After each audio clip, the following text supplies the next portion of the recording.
Si vous voulez soutenir la chaîne et vous faire plaisir en même temps, n'hésitez pas à checker Holy Energy, le plus vieux sponsor de la chaîne. C'est le sponsor qui permet de boire des boissons sans culpabiliser, sans calories et sans sucre. C'est aussi une des meilleures manières pour obtenir de la caféine avec la gamme Energy, parfait pour vos petites sessions gaming, lecture, etc. Même pour faire du fit. Il y a aussi la gamme hydratation Ice Tea et même la gamme Milkshake pour tous les gens qui veulent boire des boissons en se faisant vraiment plaisir. Merci à tous ceux qui passent par mes liens pour soutenir la chaîne, vous la faites perdurer depuis très longtemps. N'oubliez pas le code BrushClub pour moins 10% et le code BrushClub5 pour moins 5€ sur la première commande. Et je vous conseille les starter sets qui sont parfaits pour commencer. Allez, on commence la vidéo. Les Radics des Dark Angel proclament leur lignée, la première des Legiones Astartes de l'Empereur. Mais à part ce simple fait, on ne sait peu de choses sur les origines de la Légion et son stock génétique initial.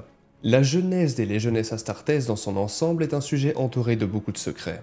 C'est peut-être la plus grande et la plus durable des nombreuses œuvres de l'Empereur et un sujet dont les érudits ont été mis en garde dans les derniers jours de son impérium.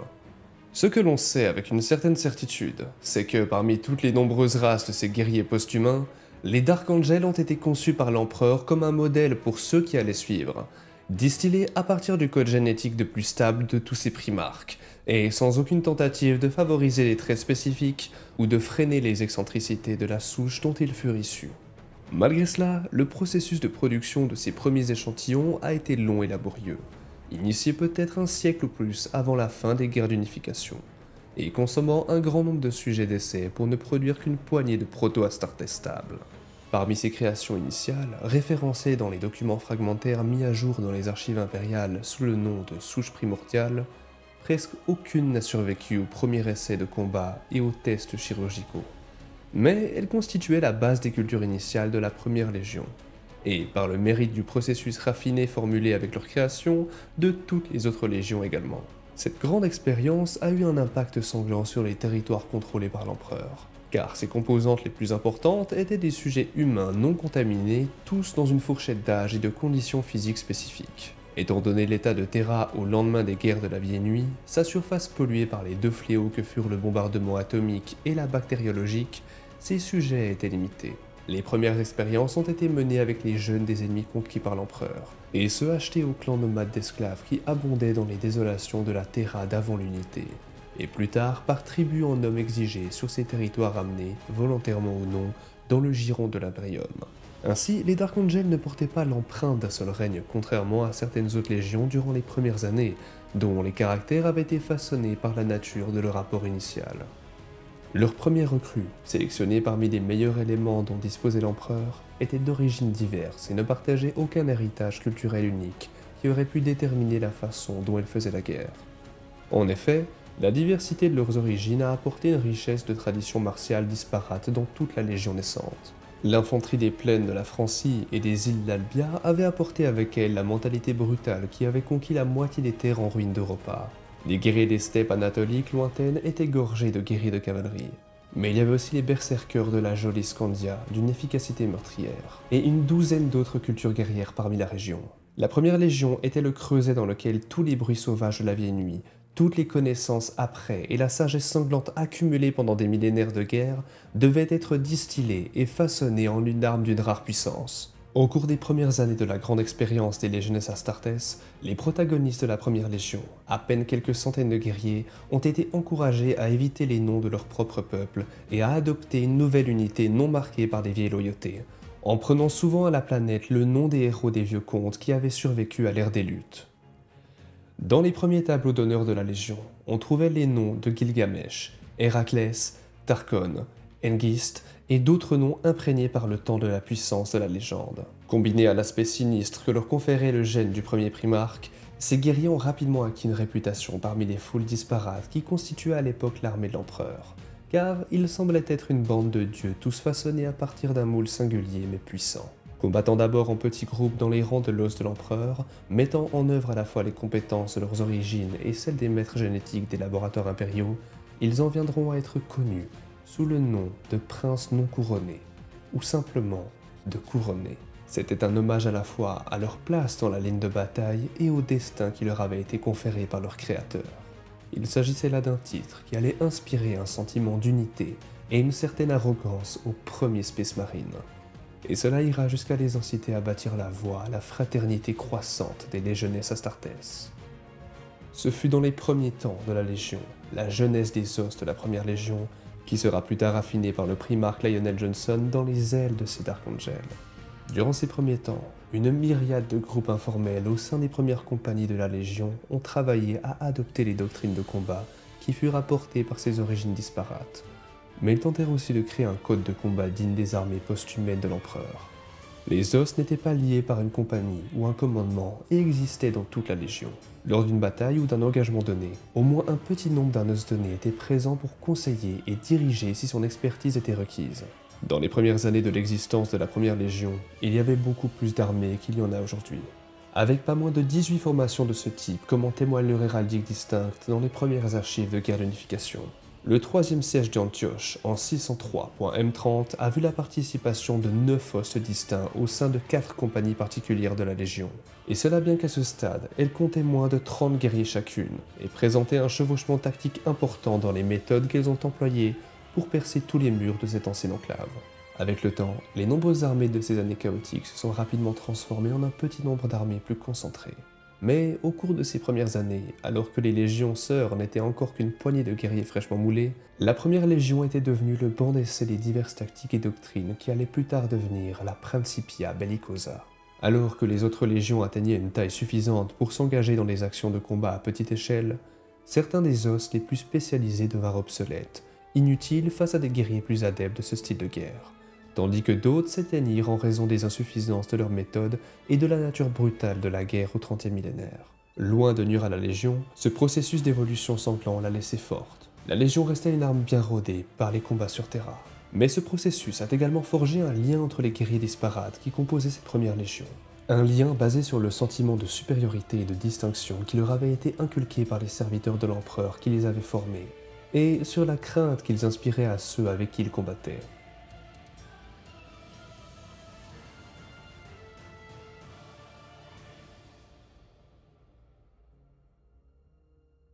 Sur les dizaines de milliers de sujets qui ont saigné et qui sont morts dans les laboratoires secrets de l'Empereur, les noms de tous, sauf une poignée, sont inconnus.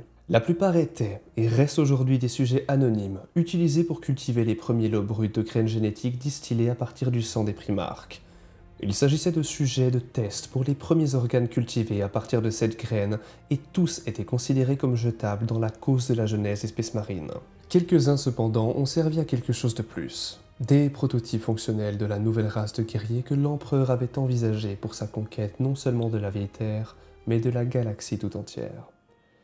Ils n'étaient probablement pas tout à fait comme leurs cousins modernes, non raffinés et mal aimés, mais néanmoins puissants. Et ces derniers servaient de pont entre le pouvoir unique des primarques et leurs fils. Il s'agissait là d'une formule par laquelle le processus pouvait être répété et perfectionné. La grande majorité d'entre eux sont nés de la sous-génétique extraite du premier des primarques, connu pour sa stabilité, avec un seul guerrier inscrit par son nom dans le plus ancien des documents récupérés, et cela dans les profondeurs des archives du palais impérial.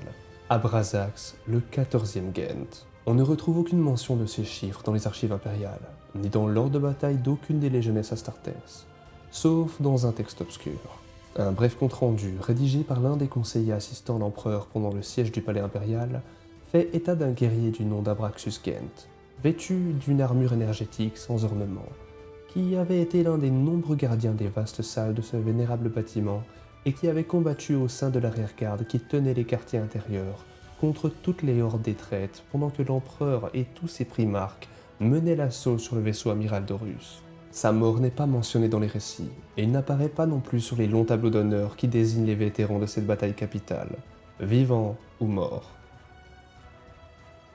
Comme toutes les légionnaires Astartes, la première légion devait remplacer les brigades de guerriers tonnerre, cette expérience instable qui, au milieu des années de guerre d'unification, avait fait son temps.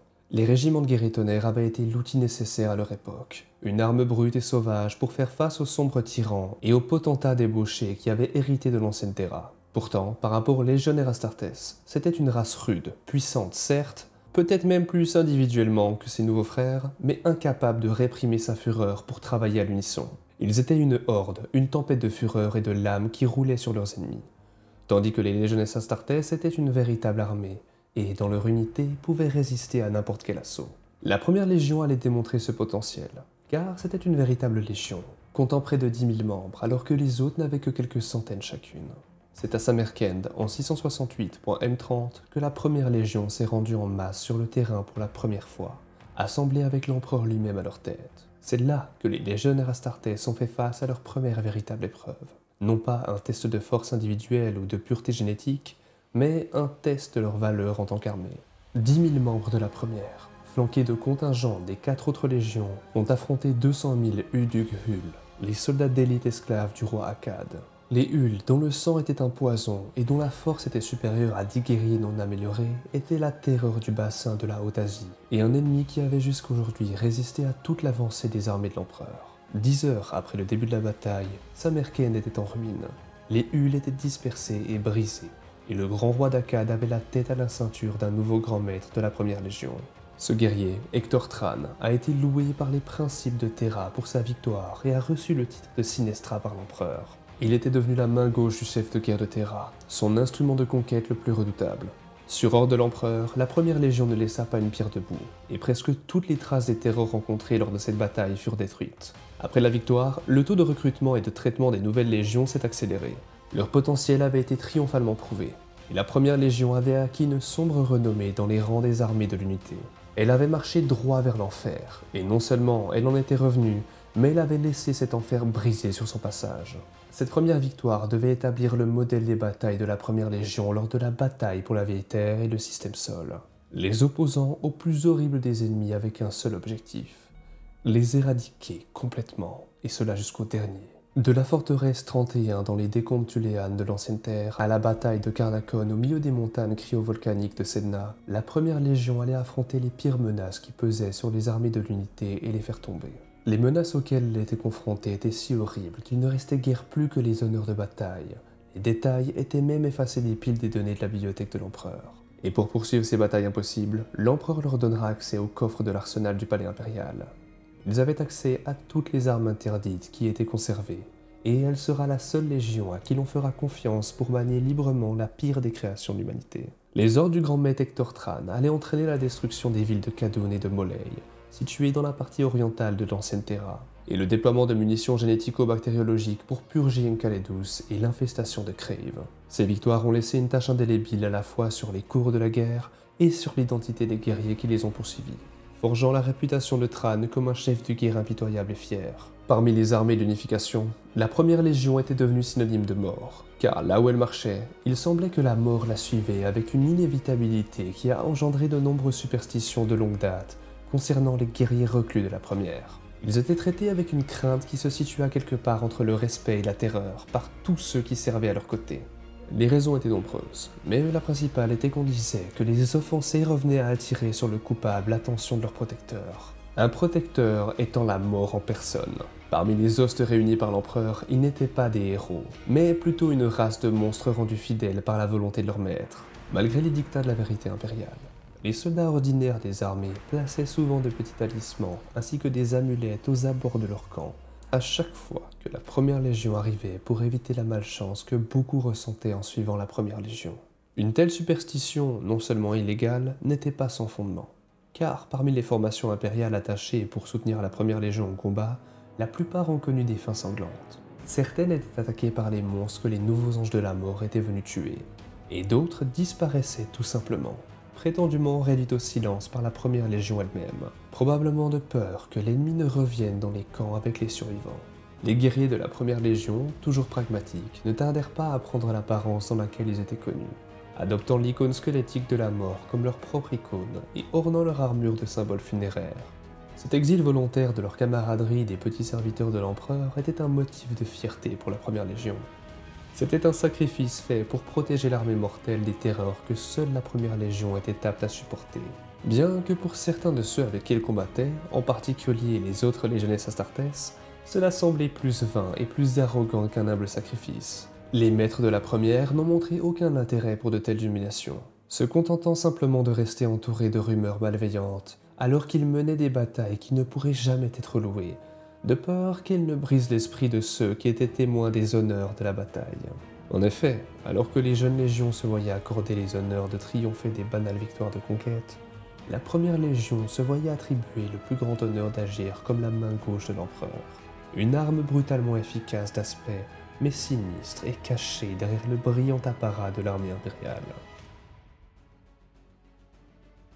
Des contes et des théories innombrables entourent les guerriers tonnerres et leur disparition soudaine de l'histoire de l'Imperium, la plupart étant des fabrications et des sophismes de la pire espèce, bien que certains méritent d'être examinés plus savants. L'un de ces récits en particulier est remarquable.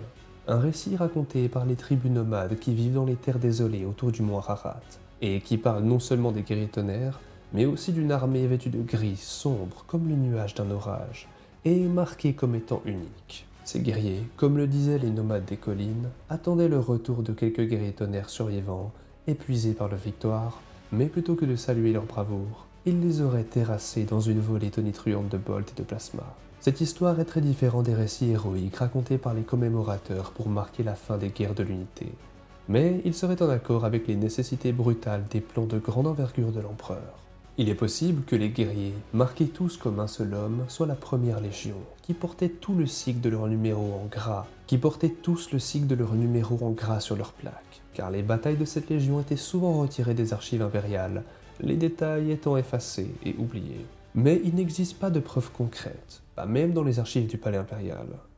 Pourtant, plusieurs anecdotes des dernières années de la Grande Croisade semblent étayer cette théorie. Ces dernières seraient liées à une préoccupation quasi obsessionnelle de traquer, mais aussi de détruire les quelques guerriers tonnerres renégats qui auraient survécu et fui Terra. À 3 reprises au moins, les flottes de la Première Légion ont changé de cap afin d'engager et de détruire les survivants des guerriers tonnerres, en faisant souvent de larges détours sur la base de simples rumeurs d'une telle activité. Une telle obsession est notable pour une légion par ailleurs stoïque et semble indiquer un intérêt plus personnel dans la résolution de toute rencontre avec les guerriers tonnerres survivants. Peut-être même un sentiment de honte d'avoir permis à certains d'entre eux d'échapper à un engagement antérieur. Et étant donné les secrets bien connus de la Première Légion et la fréquence à laquelle ses campagnes et ses actions sont obscurcies par des décrets impériaux, il est peu probable que la vérité sur cette affaire ne soit jamais connue.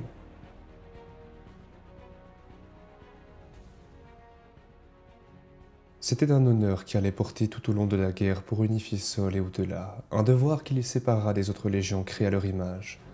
Alors que les jeunes légions commencèrent lentement à atteindre la force nominale requise pour le début de la Grande Croisade de l'Empereur, la Première Légion mena une veillée solitaire loin de la lumière de Sol, purgeant l'amas de Roth et surveillant le long de la frontière toutes les terreurs qui cherchaient à passer inaperçues dans le domaine nouvellement proclamé de l'Empereur.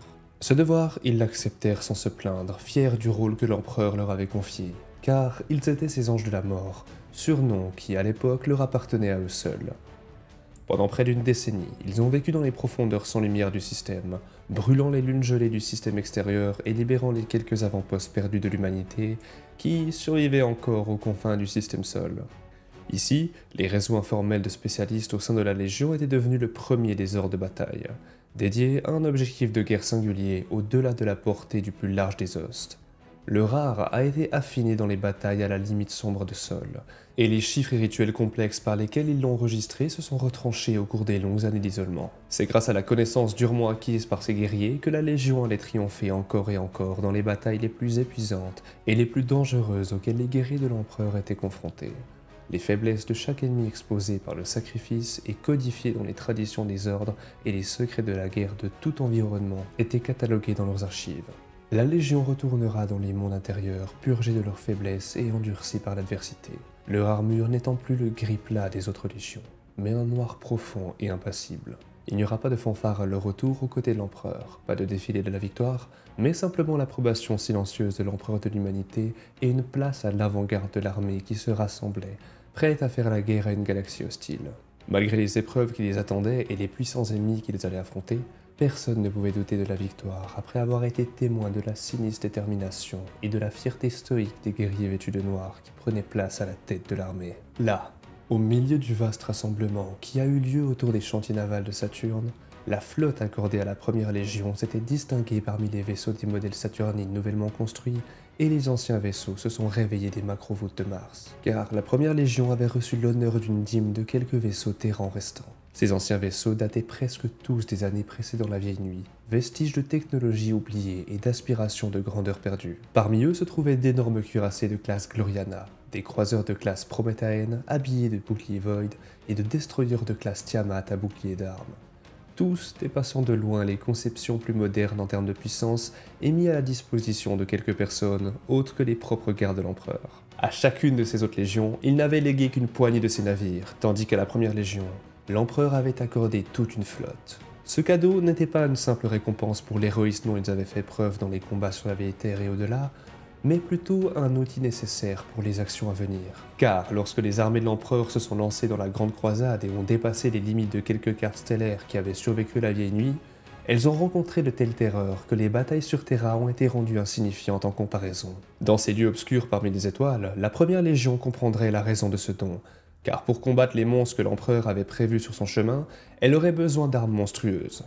Seules parmi les légionnaires Astartes, elles utiliseraient les armes interdites de la vieille nuit, du bactériologique génétique et de l'onde radioactive, utilisées pour nettoyer les nids des ennemis jugés trop terribles pour être affrontés en combat ouvert. La première légion était le héros de la colère de l'empereur, l'agent de sa haine, car elle n'apportait pas une simple destruction, mais l'oubli total de l'anéantissement absolu. C'étaient les Anges de la Mort, un titre qui engloberait un jour tous les Space Marines de l'empereur, mais en ces jours brutaux de conquête et de sang, c'était eux seuls qui méritaient ce nom. Alors même que d'autres légions se battaient pour mettre en conformité les colonies humaines découvertes par les flottes expéditionnaires, la première légion s'était battue pour contenir la haine dans une galaxie remplie de terreur. Elle a mené la guerre dans les repères des monstres et des légendes sans crainte ni hésitation, brisant l'emprise des cauchemars sur l'avenir de l'humanité. Bien que les archives de ces batailles ne subsistent que dans les coffres les plus sécurisés des archives impériales, il parle de Betelgeuse IV, où le troisième chapitre, formé principalement des guerriers des os de pierre et de fer, a attaqué un monde dont les montagnes et la croûte avaient été creusées, dans le but de former une forteresse pour un essaim de créatures protoplasmiques et hyperacides. Le noyau d'une infection qui s'était répandue dans le vide pour infester une douzaine de mondes et avait vu des millions de personnes réduites à un peu plus que de la bouillie nutritive pour les bêtes. Les images éparses montrent les enveloppes brisées des mondes autrefois verdoyants de l'Ama Dolcirine, là où la 19e flotte expéditionnaire de la Première Légion avait engagé un vaste tueur de planètes sensibles. Une abomination technologique engendrée par un empire oublié depuis longtemps et laissé pour faire des ravages dans un univers indifférent. Et les archives de la bataille elles-mêmes ont été scellées par le grand maître Tran. Ces horreurs et un millier d'autres ont été exterminées par les guerriers de la Première Légion.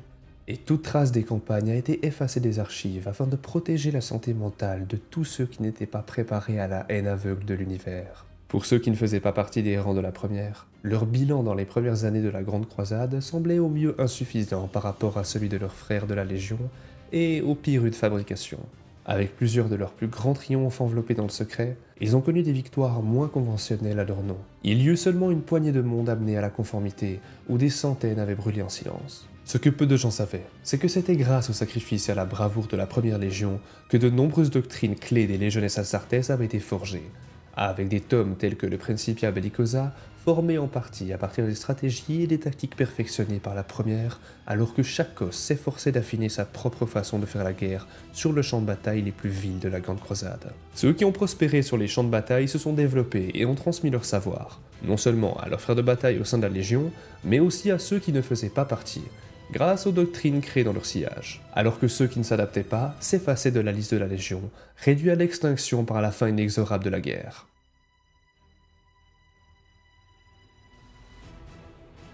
Ces épreuves allaient faire de la Légion une arme redoutable, la plus grande et la plus lourdement armée de toutes les légions Space Marines au cours des premières années de la Grande Croisade. Elle avait plus de guerriers sous les armes, avait maintenu une flotte plus importante et avait eu accès à un armement plus puissant que toutes les légions sœurs à l'époque, même celles comme les Luna Wolf et les Space Wolf qui avaient déjà été réunies avec leur primarque. Le grand maître de la Première Légion se tenait à la gauche de l'empereur, l'un des personnages les plus influents de la première cour impériale, dont les conseils n'étaient dépassés que par ceux de Malcador et Horus Lupercal.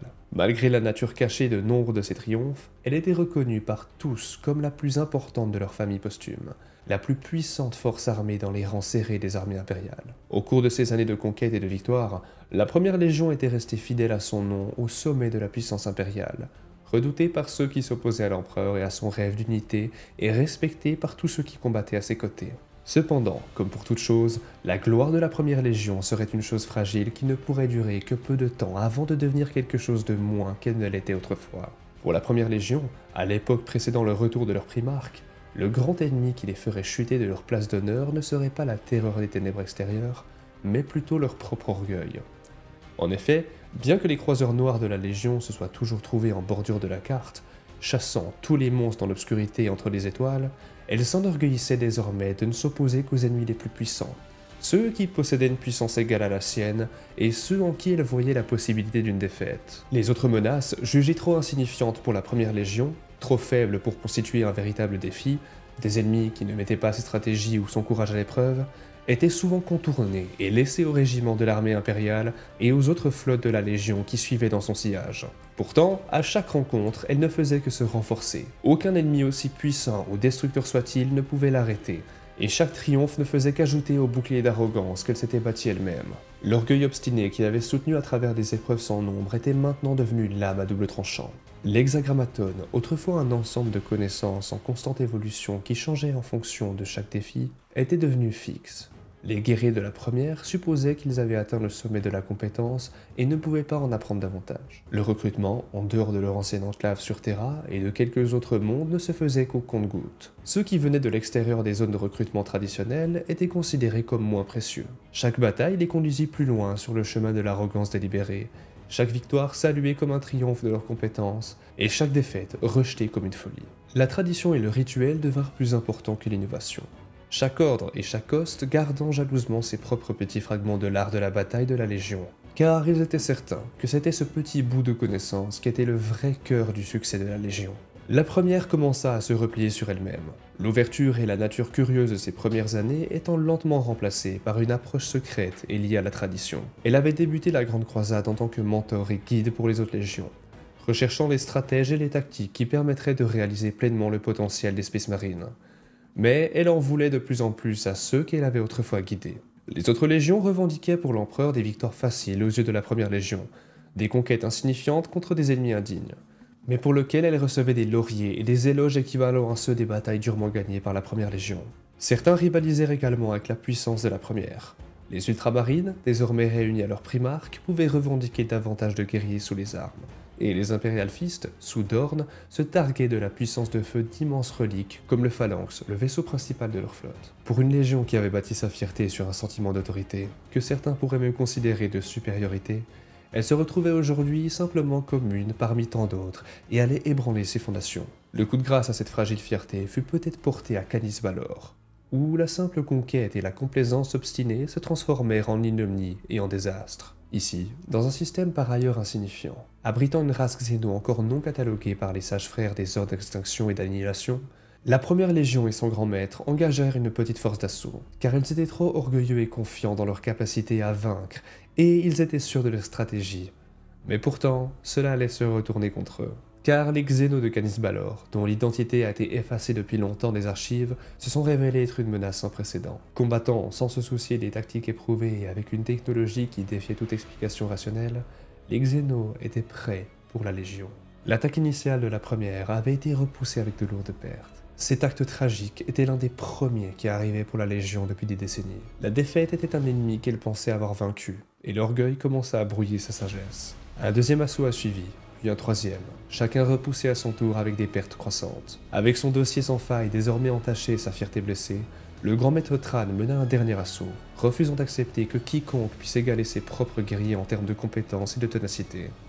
Cet assaut, même affaibli par les pertes déjà subies, avait permis d'anéantir les forces xéno qui défendaient la planète, mais n'avait pu venir à bout de la supériorité numérique de l'ennemi. Accablée, elle était au bord de l'anéantissement. Le grand maître Tran, réalisant la folie de l'orgueil qui l'avait poussé au combat, choisit de rester derrière avec ses gardes du corps, se sacrifiant pour permettre la récupération des précieux moyens de combat. Canis Balor fut réduit en cendres, toute trace de vie à sa surface étant incinérée dans un feu nucléonique. Une mesure que beaucoup estimaient devoir être prise plus tôt si l'orgueil de la première légion ne lui avait pas foncé la main. Toutes les archives de l'ennemi qu'elle avait combattu furent scellées.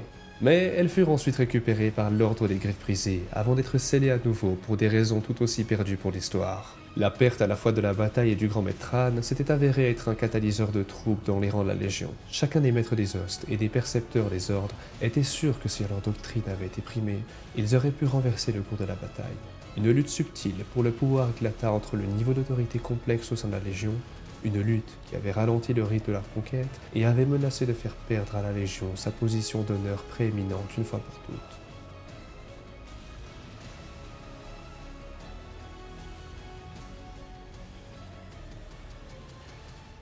La bataille de Dulan et l'infâme querelle entre les Dark Angels et les Space Wolves est une histoire maintes fois racontée. Il s'agit en fait d'un conte simple, mais qui a été raconté à plusieurs reprises, chacune avec son propre objectif, et rarement avec la simple vérité.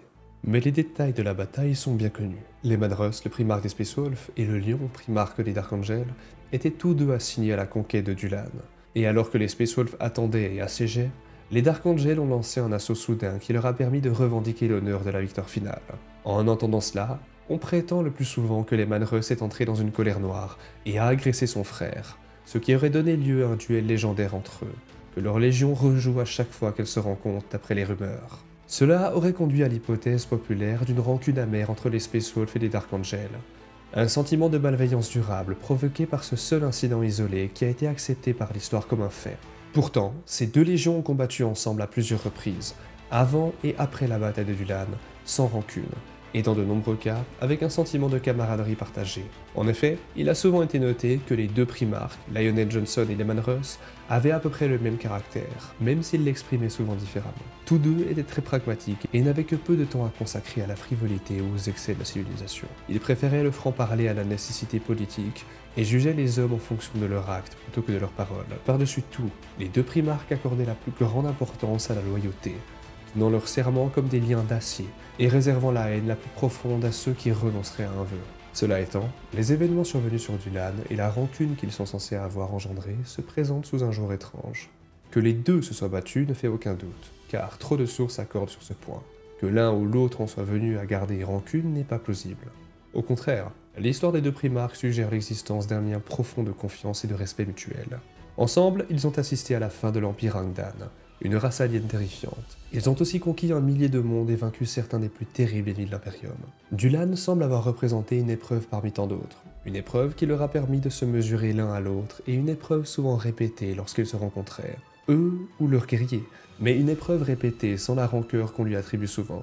Il n'existe pas de plus grand symbole de la loyauté entre les deux légions que dans les derniers jours de la rébellion contre l'Empereur, lorsque le grand Horus lui-même tremblait alors que les deux légions se réunissaient en tant que frères d'armes, prêtes à se mesurer aux forces qui assiégeaient Terra.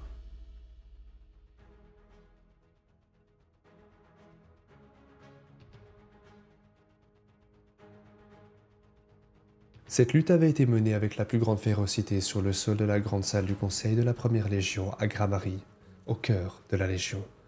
Là où les maîtres et précepteurs de la légion avaient créé une grande partie de la sagesse qui guidait désormais l'ensemble des Space Marines.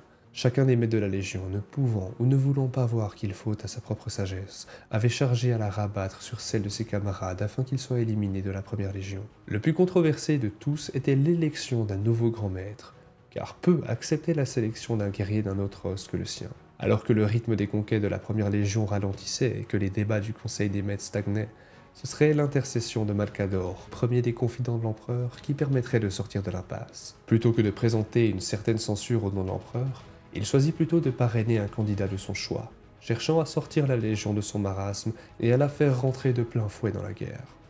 Ces paroles au Conseil des Maîtres étaient gravées sur le linteau de la chambre, tant leur impact était grand. Une forteresse peut être maintenue debout par de nombreux piliers, seuls s'ils sont solides, mais ensemble ils sont puissants. Pourtant, une forteresse doit avoir un maître, sinon toute sa force ne sert à rien. Le guerrier nommé par le sigillite fut élu à l'unanimité du Conseil. Il n'était ni maître des hostes, ni précepteur des ordres, mais un capitaine de guerre issu des vastes rangs de la première Légion. La logique de Malcador était implacable, car un tel candidat ne représentait pas seulement une branche de l'art de la Légion, mais plutôt tout le monde en tant que tel. Le guerrier choisi étant Urian Vandreg, ancien capitaine de la 14e compagnie du 8e chapitre. Un terran admis de la Légion après que l'empereur eut unifié la planète en guerre, et dont la bannière comportait un grand nombre de victoires, et qui n'avait pas encore été initié au mystère intérieur d'un host ou d'un ordre. Il a laissé en héritage des effusions de sang lors des batailles, des discours enthousiastes et de glorieux derniers combats. Il s'était tenu aux côtés de ses frères de bataille pendant toute sa carrière, et n'avait passé que peu de temps dans les débats doctrinaux rituels. Sa nouvelle tâche consistait à unifier une légion divisée, et à la ramener à la Grande Croisade, et au but que l'empereur lui avait fixé. Un but simple, qu'elle soit libérée du doute et de la division. En tant que guerrier avant tout, Vandreg voyait l'intérêt de faire participer pleinement la Légion à la grande croisade de l'Empereur, en lui donnant la place qui lui revenait à la tête de ses frères, plutôt que de servir seulement en marge de l'histoire. Pour la première fois dans la Grande Croisade, un petit contingent de commémorateurs soigneusement sélectionnés avait été autorisé à rejoindre l'entourage du grand maître, attaché à sa garde personnelle et a eu un accès strictement limité aux archives de la Légion, dans le but qu'ils puissent témoigner de l'ascension de la Première Légion. Il ne restait plus qu'à trouver un défi digne de la Légion, un ennemi terrible pour les lier une fois de plus dans la haine de l'ennemi. Et comme si l'empereur leur en avait fait don, on entendit parler d'une nouvelle terreur rencontrée sur le bord de la Grande Croisade. Une race connue de l'histoire sous le nom de Ragdan. Rencontrée par la 105e compagnie pionnière de la 5e Légion sur un monde isolé le long de la bordure nord de la galaxie, les Ragdan étaient considérés comme une grave menace pour l'Imperium en expansion.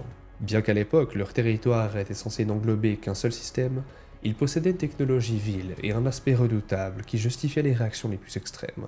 Rassemblant une flotte de centaines de navires de guerre de classe capitale, le nouveau grand maître descendit sur le système isolé d'Advex Morse, là où les Ragdan avaient créé une vaste lune de guerre artificielle, une immense machine de guerre qui avait coûté la vie à des millions d'esclaves d'une centaine de mondes.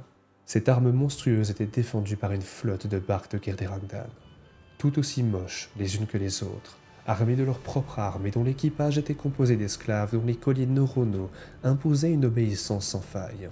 La bataille qui s'ensuivit ne laissa au système d'Advex Morse que des cendres et des décombres, et les 6 mondes revendiqués par les Ragdan furent rendus inhabitables. Leur flotte fut réduite à des champs de ruines à la dérive et leur vaste armée d'esclaves totalement anéantie. La campagne dura 4 mois et coûta la vie à quelques 5000 membres de la Première Légion. Mais lorsque la bannière de l'Imperium fut hissée sur les fragments de la lune des guerres des Ragdan, qui s'étaient abattus sur l'enveloppe brûlée d'Advex Morse, l'Imperium s'était rappelé de la puissance de la Première Légion. Les poèmes épiques et des représentations de la campagne d'Advex Morse ont été diffusés dans l'amphithéâtre par les commémorateurs qui avaient accompagné la flotte. La Première Légion s'en était prise à l'une des menaces les plus terribles à avoir émergé de l'au-delà des frontières de l'Imperium, et le firent de front, sur son lieu de pouvoir, et les avait écrasés totalement et sans pitié, ne laissant aucune pierre et aucun édifice debout. Pourtant, ce n'était qu'une grande victoire parmi 1000 autres, chacune des légions pouvant se vanter de réalisations tout aussi impressionnantes. Car leur primarque était de retour et ils forgeaient des légendes qui résonnèrent à travers la galaxie pendant des milliers d'années. Loin de mettre un terme à la lutte au sein de la Légion, elle ne fit qu'aggraver le malaise qui s'emparait de son cœur, une maladie qui cherchait à corrompre cette force autrefois inégalée. La fierté s'était emparée des guerriers et des maîtres de la Légion, et seul le sang pouvait apaiser sa faim. Dans le sillage de la campagne d'Advex Morse, le nouveau grand maître chercha d'autres insignes de gloire pour sa Légion. Une douzaine de victoires furent revendiquées pour la première, toutes plus téméraires les unes que les autres. Et pourtant, cela n'était toujours considéré comme rien de plus que ce qui était attendu par le Divisio Militaris sur la lointaine Terra. Poussé par une soif de gloire qui grandissait avec chaque odeur de campagne, le grand maître et ses guerriers arrivèrent à la forteresse non mise en conformité de Carcassarn, un monde forteresse qui avait résisté à Guilliman et à son élite guerrière pendant près d'un mois.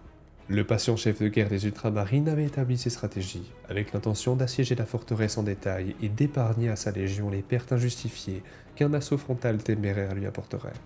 L'arrivée du grand maître Vendreg et de ses guerriers ne changea rien à ses stratégies, et le seigneur d'Ultramar s'attendait à ce qu'ils suivent ses conseils et rejoignent son camp.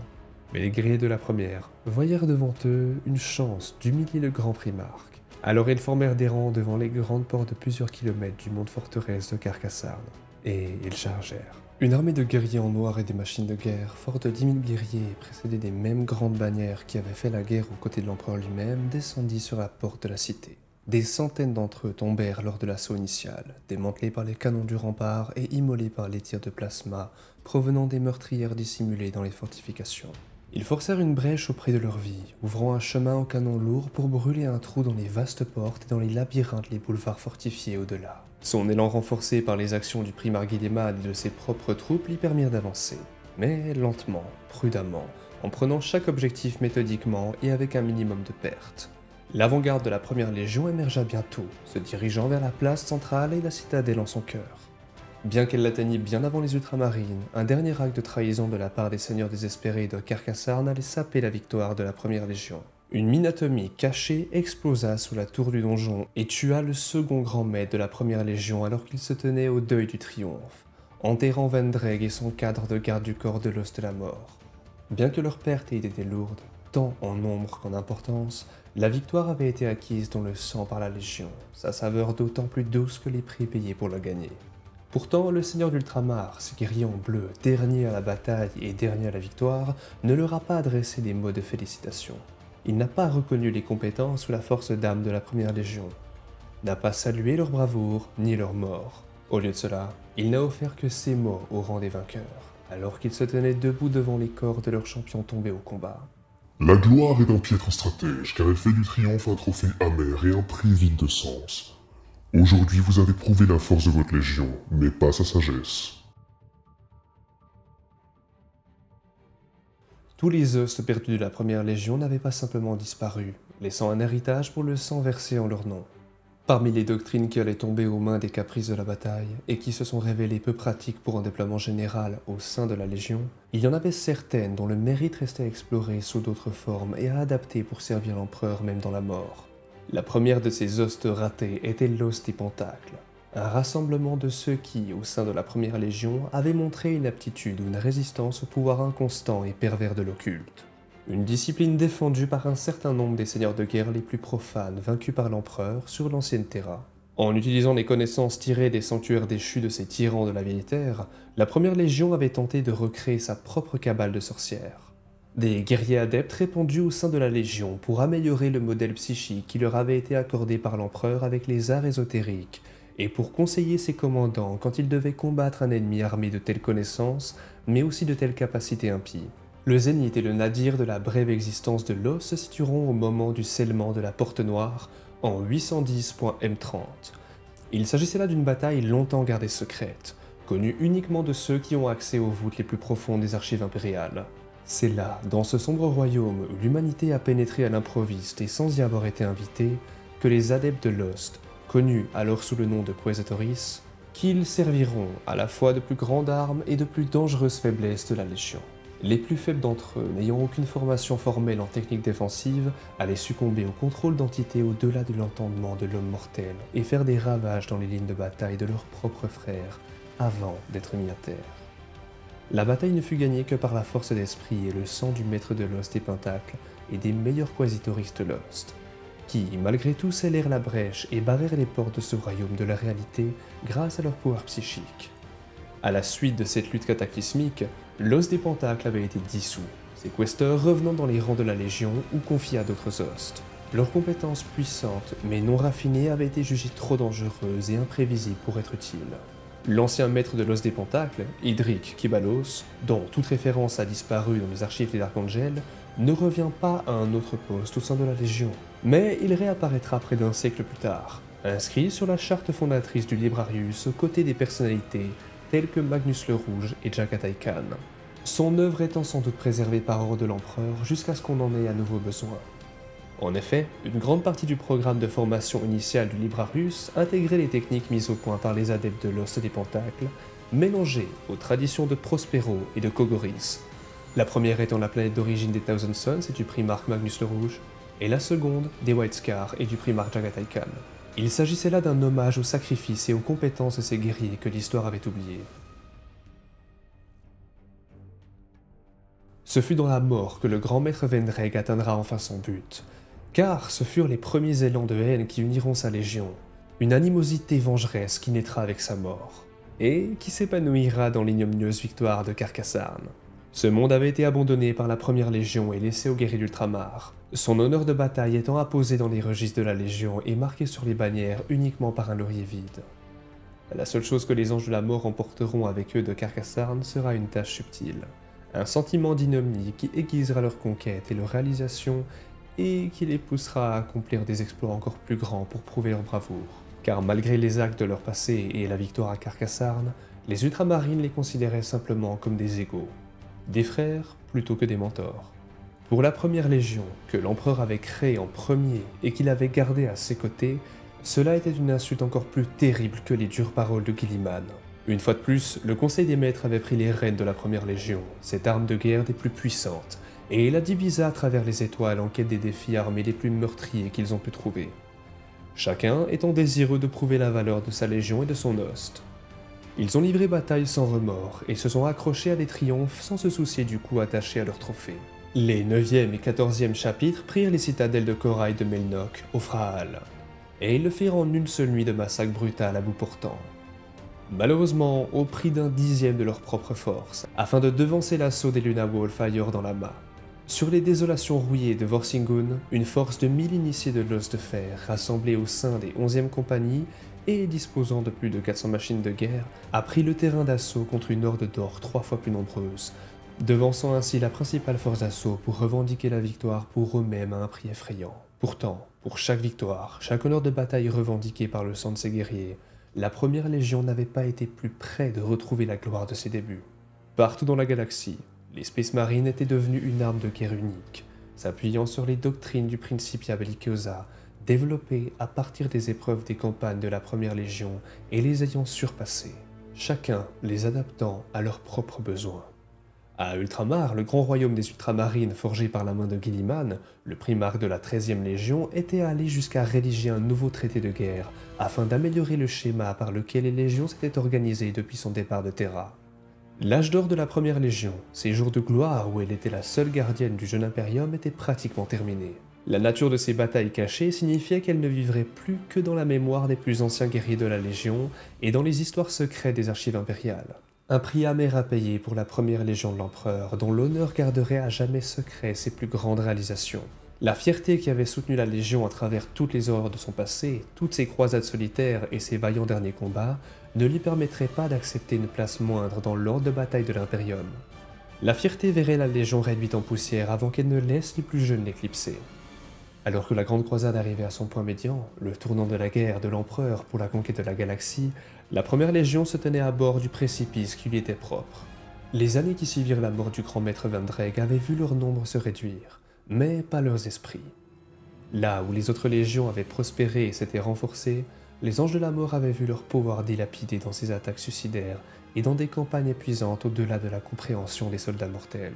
Ces guerres leur avaient coûté des guerriers et des machines de guerre, plus peut-être au-delà du raisonnable. Mais elles avaient affiné les compétences de combat de ces guerriers jusqu'au point sensible, mais fragile. Pour leurs alliés, ils étaient de sombres chercheurs de mort, toujours en quête des ennemis les plus puissants contre lesquels ils pouvaient rivaliser, et ne reculant jamais devant la bataille, et cela même en cas de risque d'anéantissement. Sa direction était divisée entre le conseil des maîtres et ses guerriers pris par la fièvre de la bataille. La Légion s'étant étendue à travers la galaxie, et s'étant engagée dans des guerres sans nombre.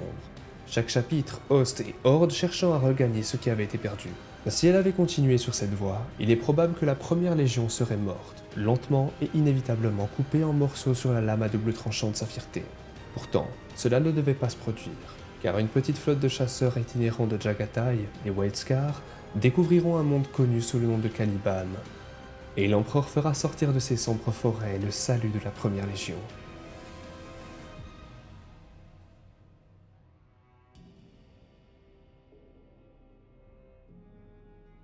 Comme c'est le cas pour beaucoup de connaissances concernant la Première Légion et son maître, il y avait un vaste ensemble de rumeurs et peu de faits concernant les premières années du primarque Lionel Johnson.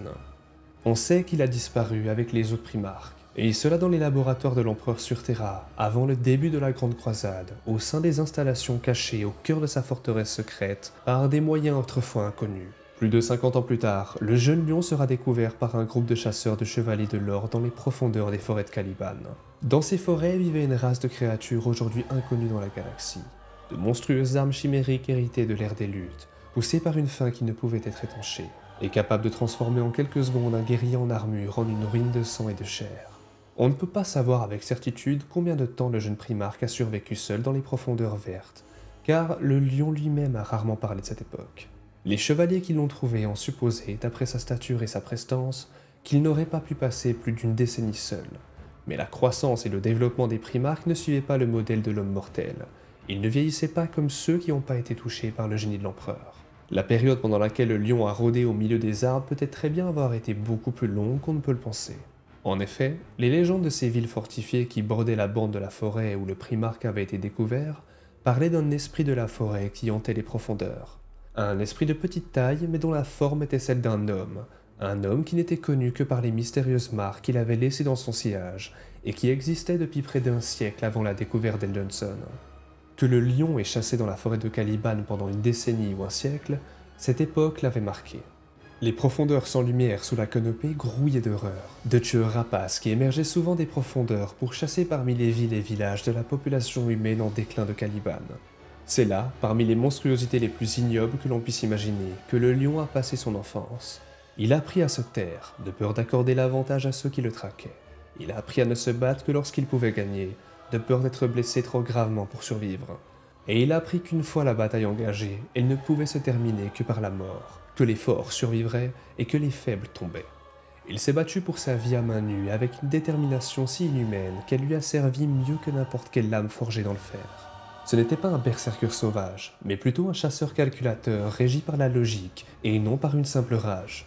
Lorsqu'il fut enfin découvert par les hommes, il fut jugé si dangereux qu'il valait peut-être mieux le faire tuer, traité comme l'une des bêtes de la forêt, tant il leur ressemblait. C'est le jugement d'un seul homme qui l'a fait entrer dans le royaume de l'humanité et qui le rééloignait de celui des bêtes. Cet homme était Luther.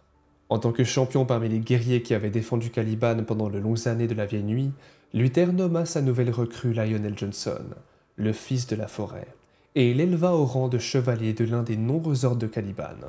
Il lui apprit les lois et les règles de l'ordre, à se comporter comme un homme plutôt que comme une bête, et il lui donna quelque chose que le jeune primarque n'avait jamais eu auparavant, une raison de se battre au-delà de la simple survie.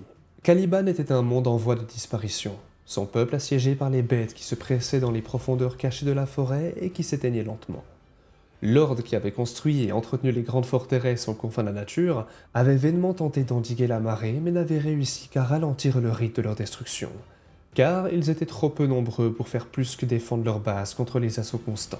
Grandissant et apprenant plus vite que n'importe quel homme normal, L. Johnson allait rapidement se révéler non seulement un guerrier et un stratège hors pair, mais aussi un leader dont la confiance tranquille et la volonté de faire attiraient des recrues dans l'ordre en nombre jamais égalé. À chaque victoire contre les bêtes, à chaque tête tombée plantée sur les murs des forteresses de l'ordre, d'autres guerriers prenaient les armes avec l'espoir de plus que la simple survie.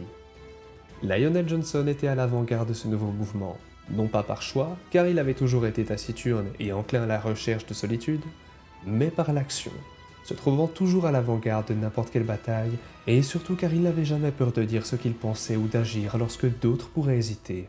Par son ordre, les anciennes traditions qui ne permettaient qu'à la noblesse se battre furent abandonnées, ce qui aurait par conséquence d'encore gonfler les rangs de l'ordre au prix d'une certaine dissidence dans les rangs des chevaliers plus traditionnels. En l'espace d'une décennie, les rangs de l'ordre avaient grandi au point de pouvoir mener la guerre pour leur survie dans la forêt elle-même. Avec Lionel Johnson et Luther à leur tête, ils ont entamé une croisade pour débarrasser leur monde de sa malédiction, apportant flamme et acier dans l'antre des monstres qui les avaient chassés pendant d'innombrables générations. La guerre fut longue et sanglante, avec des centaines de morts pour chaque nid monstrueux livré aux flammes, et beaucoup se lassèrent du massacre, tous sauf le sinistre chevalier Johnson. Le lion savait que la pitié n'avait pas sa place dans la guerre, qu'il fallait partir avec une tâche inachevée et que tout ennemi encore en vie allait menacer les vies futures. Il ne pouvait y avoir qu'une seule fin, et c'était l'anéantissement total de l'ennemi par tous les moyens nécessaires. Il mit les chevaliers en embuscade pour que les bêtes viennent se nourrir, empoisonna les mares où les créatures buvaient, et mit le feu à de vastes étendues de forêt pour les faire fuir. Il ne donna aucun répit à l'ennemi, et le chassa jusqu'à ce qu'il n'en trouvât plus. Lorsque ses guerriers parlaient de ses prouesses et de ses victoires, c'était la peur qui colorait leurs paroles autant que l'émerveillement. Certains craignaient suffisamment ses nouvelles méthodes et sa détermination pour déclarer une rébellion ouverte. D'autres craignaient les changements qu'il avait apportés au peuple traditionnel de Caliban, et d'autres encore cherchaient simplement à revendiquer le pouvoir que Lionel Johnson était venu exercer. Ces traîtres à la cause du salut de Caliban ont été abattus sans pitié, les rangs de leurs soldats éliminés dans leur intégralité, et leurs forteresses en pierre démolies en guise d'avertissement aux autres. À la fin de la croisade, alors que Lion et Luther étaient tous deux épuisés par le terrible coup des combats, c'est L. Johnson qui a reçu les honneurs de la bataille et le titre de grand maître de l'ordre. Il accepta ces distinctions sans fanfare, car de telles excentricités humaines semblaient encore moins valables pour celui qui avait grandi parmi les monstres. Il ne comprenait guère la valeur que certains hommes accordaient aux titres et aux récompenses, car ses habitudes sinistres et solitaires l'avaient toujours tenu à l'écart des autres. Et il ne voyait pas le changement que son ascension avait apporté à Luther. Car là où ils étaient jadis affrontés à armes égales pour l'honneur et la victoire, le primarque avait désormais éclipsé son mentor et frère, le laissant derrière lui alors qu'il acceptait à contre-corps l'adulation du peuple. C'était une blessure infligée dans l'ignorance, car L. Johnson ne voyait pas l'étincelle de fierté qui brûlait en son frère s'enflammer de jalousie face à ses triomphes. Une blessure qui allait s'envenimer dans les années à venir. Si l'empereur n'était pas arrivé peu après cette victoire, descendant des cieux pour réclamer son fils perdu, alors peut-être cette blessure aurait-elle pu guérir dans la nouvelle paix de Caliban. Mais cela n'a pas été le cas. L'empereur était venu apporter de nouvelles gloires au lion, en lui donnant le commandement de la première légion, qu'il a rebaptisé les Dark Angels à partir d'un ancien et sinistre mythe calibanite, et en faisant de lui un général au sein de la vaste armée qui cherchait à conquérir la galaxie. Lionel Johnson partira bientôt pour la lointaine Terra et son nouveau destin, apportant son style de guerre intransigeant et sans remords dans les rangs des forces de l'empereur. C'est à lui que reviendra le rôle de sentinelle aux confins du domaine de l'empereur, le fléau des monstres et des bêtes et le gardien d'armes trop terrible pour être confié à un autre. Il sera le froid et l'inévitable destructeur, le malheur qui une fois déclenché ne pouvait être appelé, subverti ou retardé. Les profondeurs noires de la forêt lui enseigneront la valeur d'une froide et impitoyable ténacité. Il était le premier de tous les primarques. La guerre distillée dans son essence la plus brute et la plus fondamentale. La mort qui marchait comme un homme et la galaxie serait à jamais changée par son retour. Seule une petite garde d'honneur de la première légion accompagnera l'empereur à Caliban. La légion était encore dispersée dans les zones de guerre sur les lignes de front de la Grande Croisade. Seulement 500 individus, pour la plupart des vétérans de l'Os de Mort, précéderont le Seigneur de l'Humanité dans son voyage pour saluer son fils perdu, le chevalier de Caliban, connu sous le nom du Lion. Avec son armure noire et ses symboles mortuaires, il semblait que les vieux récits de la légende calibanite avaient pris vie, une foule d'anges noirs se rassemblant devant la forteresse de l'Ordre et s'agenouillant devant le Lion. Lors de cette première et fatidique rencontre, la Légion allait gagner un nouveau titre de la part du premier des primarques, car il avait jugé bon de tester le courage de ses nouveaux disciples en affrontant personnellement le capitaine de la compagnie. Il s'opposa au guerrier en armure cataphractie et croisa son acier calibanite à la lame de son adversaire, couronné d'un champ de force et le laissa blessé dans la poussière. Mais ils apprirent tous deux à se respecter l'un l'autre. À partir de ce jour, le primarque les appela ses Dark Angels, un titre qui se répandit bientôt dans toute la Légion. En peu de temps, l'empereur arriva pour récupérer son fils perdu et introniser officiellement Caliban dans l'impérium de l'humanité. Ces vastes forêts déboisées pour l'industrie et les premiers dîmes des recrues réclamées parmi sa population, afin de reconstituer les rangs épuisés de la première légion. Le conseil des maîtres sur la lointaine Gramarie entendra bientôt parler de Lionel Johnson, l'homme qui était leur primarque, et une fois de plus, ils se sont déchirés dans ces dissensions. Bien que personne ne doutait de la parole de l'empereur selon laquelle ce chevalier de Caliban était leur seigneur, ils étaient partagés par la honte et l'orgueil. Certains étaient accablés de remords quant à l'état de la Légion dont il allait hériter, tandis que d'autres souhaitaient se mettre en route et apporter une victoire convenable comme trophée à déposer aux pieds de leur nouveau maître. Partout dans la galaxie, la première Légion avait réagi de la même façon, certains détachements redoublant d'efforts et se jetant au combat avec un zèle renouvelé pour faire honneur à la Légion, tandis que d'autres cherchant à se dégager de leur campagne pour pouvoir se rendre à Caliban et demander pardon à leur primarque retrouvé. Le Lion lui-même fut amené sur Terra par l'empereur, afin qu'il apprenne la guerre qu'il souhaitait lui faire poursuivre et le rôle qu'il allait jouer dans les années à venir. Ses frères primarques le qualifieront de morose, d'humeur sombre et insensible aux conseils des autres, mais il voyait les choses simplement et brutalement. Il apprit sur Terra que la guerre qu'il avait menée dans les forêts hantées par les monstres de Caliban n'était pas terminée, mais seulement qu'elle avait commencé. Car la galaxie grouillait de monstres à tuer. Il se consacra à une tâche. Tuer. Il n'avait pas de temps à consacrer aux idéaux chevaleresques de Sanguinus, à la haine arbitraire de Mortarion ou à l'obsession de Fulgrim pour la beauté. Une telle passion ne faisait qu'obscurcir le véritable objectif. Que les ennemis de l'humanité soient détruits. Premier des primarques créés par l'empereur, il était à la fois plus et moins que ses frères. Une force de destruction primitive dont la concentration à l'esprit unique le rendait plus inhumain que Magnus. Il pouvait s'opposer à n'importe quel membre de sa fratrie, opposer ses lames à celles de Fulgrim et bloquer les stratégies de Guilliman. Bien que certains le surpasseraient dans les détails de certaines tâches, aucun d'entre eux n'était son égal dans la grande bataille, et aucune volonté ne pouvait rivaliser avec la détermination sanglante du lion. Ses talents et sa confiance résolue, que certains auraient pu qualifier d'arrogance, lui valurent peu d'amis, mais le virent placé à la tête de sa légion bien plus rapidement que tous les primarques redécouverts avant lui. La légion dont il a hérité avait grand besoin de son primarque et avait besoin d'un nouveau départ. Dispersée et fracturée, la première légion restait une force de combat puissante, mais dont le but s'était perdu dans les longues années de la Grande Croisade. Avant l'arrivée du Primarque, elle avait été le mentor et le guide des plus jeunes légions, mais leurs élèves avaient depuis longtemps trouvé leur propre sagesse. Et à présent, Lionel Johnson allait lui donner un nouveau but, en accord avec les méthodes du Primarque et la vision qu'il avait de la Grande Croisade de l'Empereur. Ses premiers actes furent de fusionner de nombreux enseignements de l'aristocratie techno-féodale de Caliban avec ceux de l'Hexagrammaton de la Première Légion, en prenant le meilleur de Terra et de Caliban pour créer quelque chose de nouveau et de plus raffiné, et de rassembler les fragments épars de sa légion. Les premières générations de recrues issues des rangs des dignes chevaliers de Caliban étant toujours en cours d'implantation génétique, d'endoctrinement et d'entraînement au tir réel, le lion se préparait à se lancer dans une croisade à lui tout seul. Avec lui se trouvaient les 500 premiers guerriers qui étaient arrivés à Caliban, ainsi que les chapitres et les groupes de combat qu'il avait sollicités pour prêter serment d'allégeance, ainsi que des compagnies auxiliaires issues de Caliban pour servir l'armée impériale, et une petite suite de technomagos du monde forge de Xana, impatients de gagner les faveurs du nouveau Primarque. Au total, il avait compté 20 000 guerriers, peut-être un tiers de la Légion, chacun marqué par le nouveau départ auquel il s'était engagé, orné de l'épée ailée des Dark Angels au lieu des sombres marques d'une époque désormais révolue. Le lion a mené son host en avant à la recherche des compagnies de ses fils qui n'avaient pas encore trouvé leur chemin à ses côtés.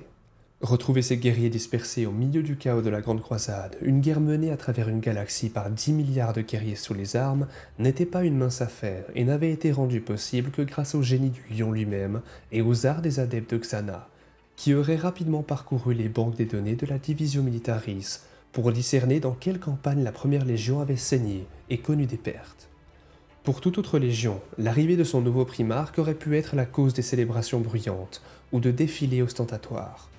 Mais pour la sinistre première, les nouvelles de l'approche du lion avaient le plus souvent incité les guerriers de la première à redoubler d'efforts dans la bataille, se jetant sur l'ennemi sans se soucier de sa survie, afin que lorsque les guerriers se tiendraient devant leur père, ils puissent lui offrir les laurets de la victoire trempée de sang. Chaque compagnie usée au combat recevait son nouveau seigneur avec la même réserve stoïque, avec une courtoisie silencieuse et des vœux d'allégeance brefs mais solennels. Et chacune était testée au combat par le primarque lui-même avant de rejoindre les rangs de son entourage grandissant.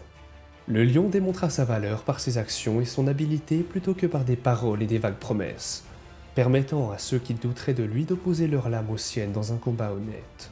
Aucun membre de la Légion ne pouvait mettre en doute son droit de diriger après un tel procès, bien que certains au sein de la Légion aient nourri des doutes quant au changement soudain apporté par le primarque au sein de toutes les doctrines séculaires de la Légion et au changement d'autorité qu'il présentait.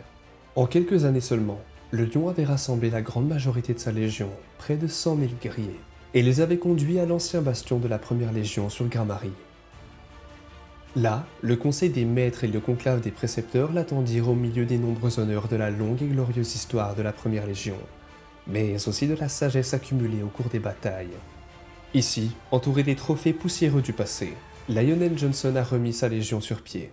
Il a affronté le champion cérémonial du conseil sur le ring d'honneur, en combattant Pyrrhus Calagat, le maître de l'os de feu, dans un duel d'1 heure qui est depuis devenu une légende. Cette dernière épreuve terminée, le primarque accepta les titres de grand maître de la Première Légion, des 6 ailes de l'Hexagrammaton et de haut précepteur des ordres militants de la Première Légion. Premier guerrier à consolider le leadership de toute la Légion sous une seule bannière. Aux guerriers rassemblés des Dark Angels dont les serments avaient désormais été prêtés dans le sang et le sacrifice, le nouveau primarque prêta un serment de son cru, un serment qui scellerait le pacte entre eux. Ce serment fut consigné dans les livres du Conseil des Maîtres. Nous sommes les Dark Angels. Pour nous, il n'y a pas de paix, pas de faim, mais la guerre et la mort. Nous ne marcherons pas dans les couloirs dorés de l'avenir de l'humanité, mais nous resterons résolus dans les ombres de l'au-delà.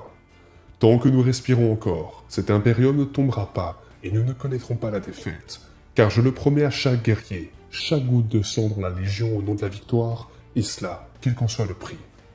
Sous serment, Lionel Johnson mena l'ascension de ses Dark Angels, plaçant de nouveaux maîtres sur chacune des ailes qu'il avait créées à partir des restes des anciens hosts, et officialisant les différents ordres informels dans le style des ordres chevaleresques de Caliban.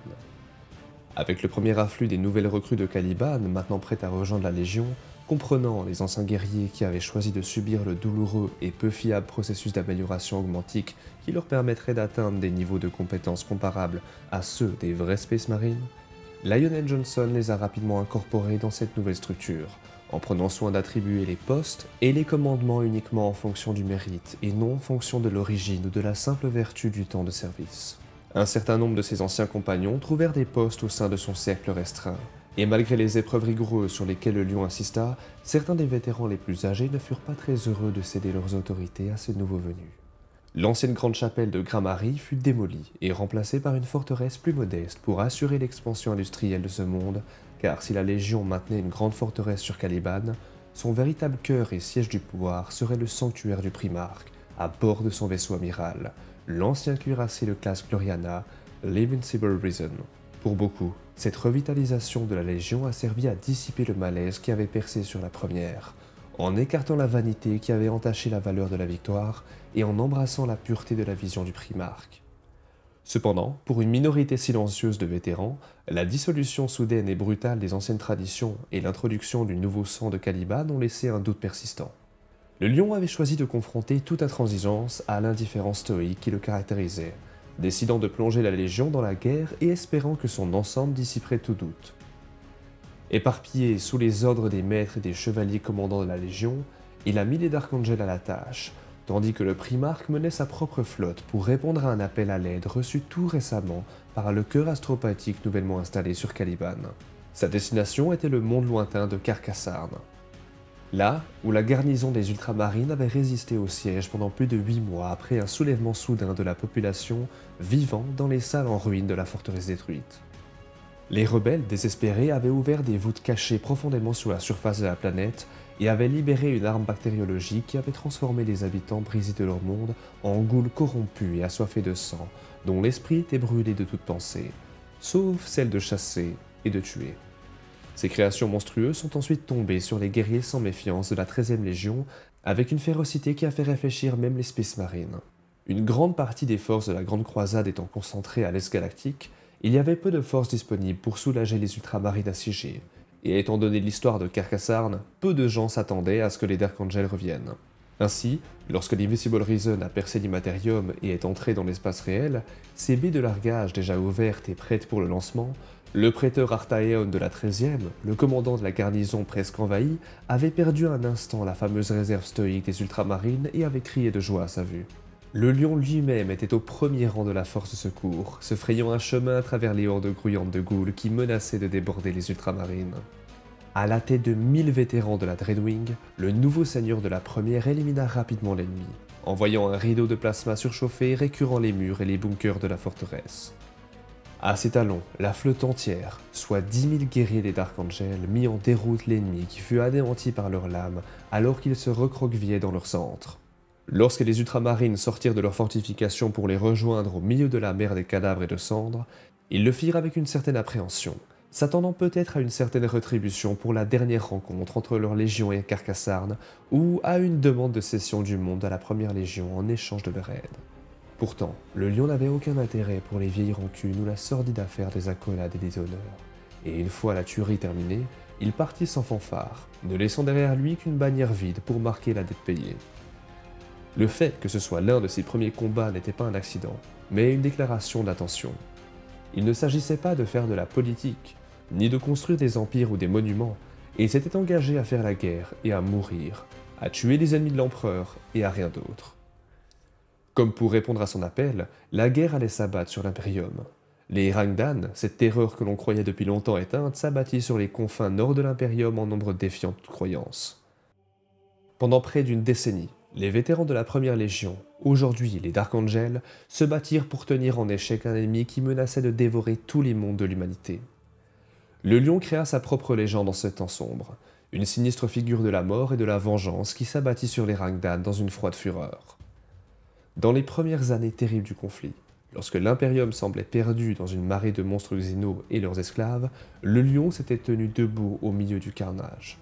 Il n'était ni un héros en or comme son frère Sanguinus, ni une figure de proue aux cheveux noirs comme Horus Lupercal, mais plutôt un rocher silencieux, inflexible dans toutes les tempêtes. Il n'inspirait pas la loyauté, ni aucune autre vertu. Il s'avançait plutôt là où l'ennemi était le plus fort, fier et confiant, et attirait d'autres personnes avec lui pour le simple honneur de se tenir à ses côtés.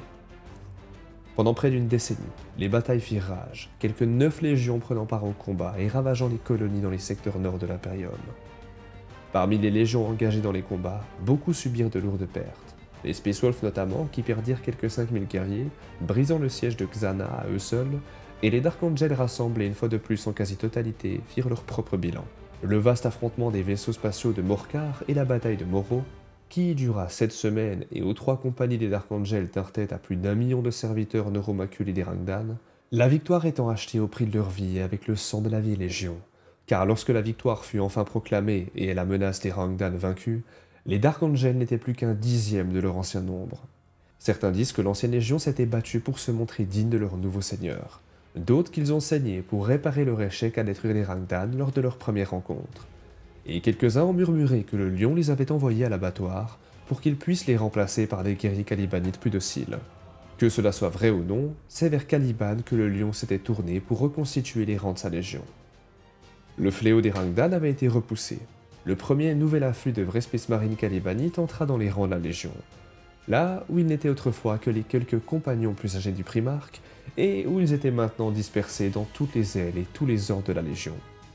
Ils étaient une nouvelle race de guerriers pour la première Légion, guidés plus par la tradition et le rituel que leurs ancêtres, et libérés du poids de la fierté qui avait été la pierre angulaire des vétérans terrans.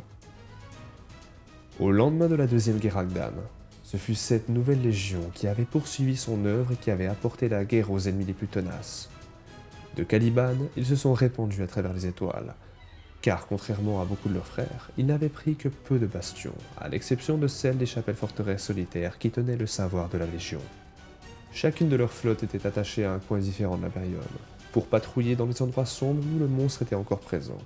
Le lion prit le commandement de l'une de ces flottes, pas plus grande ni plus imposante que les autres, car il s'attendait à ce que chacune d'entre elles soit une machine de mort capable de vaincre n'importe quel ennemi, et mit le cap sur le monde connu de cartographes impériaux sous le nom de Saroche. Lionel Johnson était allé répondre à un appel à l'aide de son frère, Jagatai Khan. De tous les primarques, le Khan était le plus proche du lion, car malgré leurs différences, chacun appréciait la nature honnête et franche de l'autre, et le lion était donc mal disposé à ignorer son appel. Avec l'arrivée des White Scars, Saroche avait choisi de rejoindre l'Imperium plutôt que de le combattre. Mais cette planète était alors accablée par les entraves qui allaient être placées sur elle. Une fois que les Dark Angels prirent le contrôle et que la nature implacable du lion fut mise à contribution dans leur intransigeance, les Saroshi se sont tournés vers la trahison. Au moyen d'une charge nucléaire cachée, ils ont même cherché à prendre la vie du lion lui-même, et bien que leur plan n'ait pas abouti, ils ont servi à porter à l'oreille du lion les murmures de dissension au sein de la Légion. Ils porteraient à la première Légion un coup plus mortel qu'ils ne pouvaient l'imaginer, et cela même si ce coup devait s'envenimer pendant de nombreuses années avant que son véritable bilan ne soit connu. Les rebelles de Saroche seront écrasés, mis au pas rapidement par la puissance des Dark Angels et de ses armées de l'Imperium. Mais la victoire aura un goût amer pour beaucoup. À la suite des combats, certains remirent en question la facilité avec laquelle les Saroshi avaient infiltré les défenses de la première Légion. Et bien qu'aucun ne qualifiât ce qui s'était passé de trahison, il y avait ceux dont la dévotion à la nouvelle voie de la Légion était remise en question. Luther et un certain nombre d'autres parmi les vétérans de Terra et de Caliban allaient se retrouver de retour sur cette planète, non pas en exil, mais non pas en triomphe. Là, ils devaient servir de garnison et de surveillants du sanctuaire du lion, et laisser la grande croisade derrière eux sans tenir compte de l'héritage des années de service dans les forêts ou dans les étoiles. Ce sera la volonté du lion qui allait mettre de côté ceux qui lui étaient les plus chers au nom du devoir.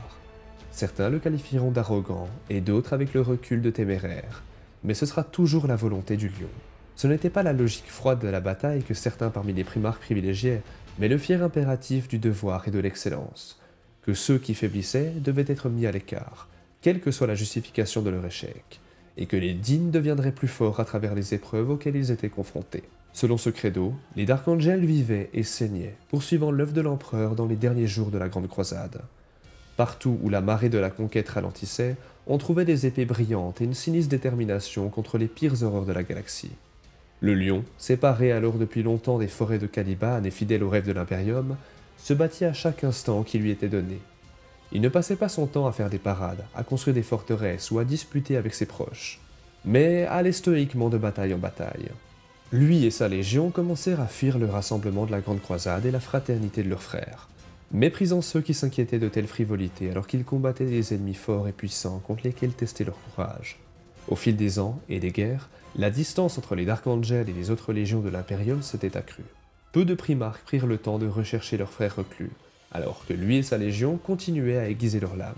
Ils commencèrent à oublier les exploits que lui et ses guerriers avaient accomplis, car il en parlait rarement. Tous, sauf un.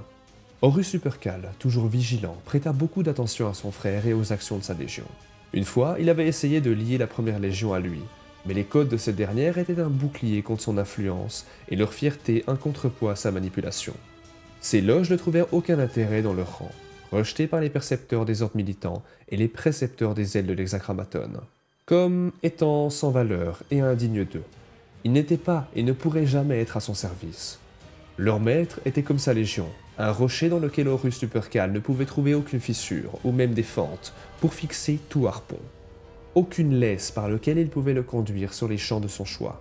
Le lion n'était pas très apprécié au sein de la confrérie des primarques, mais il avait le respect de chacun de ses frères, et plus que cela, il avait la confiance de son père, l'empereur, et les clés des arsenaux cachés de Terra.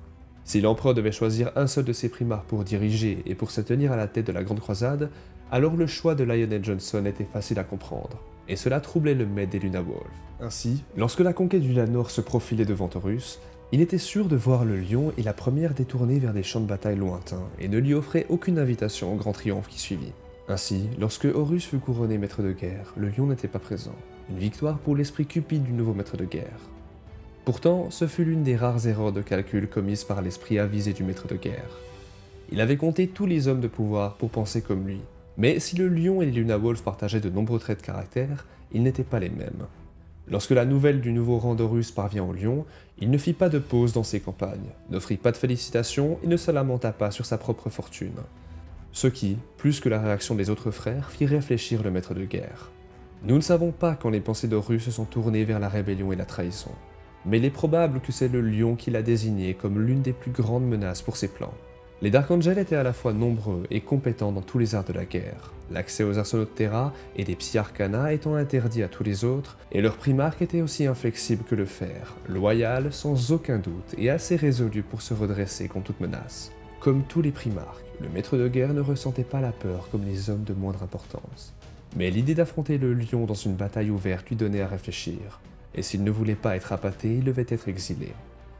Il y avait 3 légions qu'Horus cherchait à écarter du chemin de son hérésie avant qu'elle commence. Les Wildscars qu'il espérait préserver pour son propre usage, les Blood Angels qu'il espérait détruire, et les Dark Angels qu'il espérait bannir, envoyés assez loin pour qu'à leur retour, sa sinistre entreprise soit terminée. Le lion reviendrait dans l'Imperium, tel le soleil qui revenait à l'horizon chaque matin, aveuglant et implacable, et il s'efforcerait de retrouver son frère hérétique. Horus avait libéré une bête, l'égale de toutes celles qui se cachaient dans l'obscurité entre les étoiles, qui allait déchirer l'Imperium pour saisir une victoire de cendres et de sang. De tous les fils de Caliban, le sort du guerrier connu de l'histoire sous le nom de Luther reste un mystère. Chevalier dont le seul souhait était de libérer son monde et de s'asseoir aux côtés de l'homme qu'il considérait autrefois comme son frère, il était reconnu comme la clé des premiers succès des fils du lion. Pourtant, comment un simple mortel, même s'il était un chevalier de la plus haute qualité, aurait-il pu s'asseoir aux côtés d'un dieu de la guerre et commandant de légions? Luther, qui avait arraché le lion des profondeurs noires des forêts de Caliban et l'avait élevé comme un chevalier et frère, était destiné à être abandonné par l'histoire et le destin, à être laissé derrière par l'homme qu'il avait appelé ami et allié. Son nom ne sera pas prononcé avec la même ardeur que celui du lion, sauf en note de bas de page dans son ascension vers la gloire, et personne dans les rangs de la première légion ne parla de ses exploits. Que ce guerrier décoré ait soudainement disparu de l'ordre des batailles de la Légion après la bataille de Saroche, soumis à un subtil exil entre les murs des forteresses de Caliban, n'était que le moindre des mystères qui l'entouraient. Compte tenu des événements qui allaient suivre les batailles décisives de l'hérésie d'Horus sur Terra, le retrait soudain des Dark Angels et la disparition d'un grand nombre d'entre eux, ainsi que la mise en quarantaine du système d'origine de la Légion, il semblerait qu'un certain cataclysme se soit abattu sur les Dark Angels. Il semble très probable que cet événement soit lié d'une manière ou d'une autre au mystère de Luther, car à la suite de celui-ci, les Dark Angels refusèrent catégoriquement de parler de son sort. En effet, en suivant la trace des actions antérieures de Luther, nous pouvons voir un certain nombre de liens avec l'hérésie d'Horus au sens large, et les complots mis en place par Horus pour les alimenter. Depuis la propagation de l'ordre de la Clé Noire, un ordre militant fondé par Luther prétendument pour favoriser la coopération avec d'autres légions, et plus spécifiquement les Sons of Horus, jusqu'à la disposition étrange de certains éléments de la première légion dans les dernières années de la rébellion d'Horus, les 100 Caliban isolés et les favoris connus du primarque envoyés loin de ses murs. Ces faits distincts pointent tous vers une trahison qui a frappé Caliban dans les derniers jours de l'hérésie de Russe, et qui a été soigneusement occultée des yeux de l'histoire. Un complot organisé de longue date, qui aurait mûri et n'a pourtant abouti qu'à un échec qui a vu la Légion resserrer les rangs et se replier sur elle-même.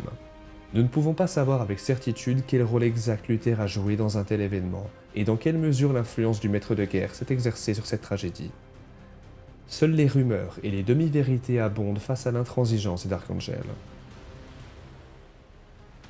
Lorsqu'advint la terrible trahison de l'hérésie de Russe, les Dark Angel étaient loin des principaux fronts, déployés par le maître de guerre russe là où il ne pourrait pas menacer ses plans.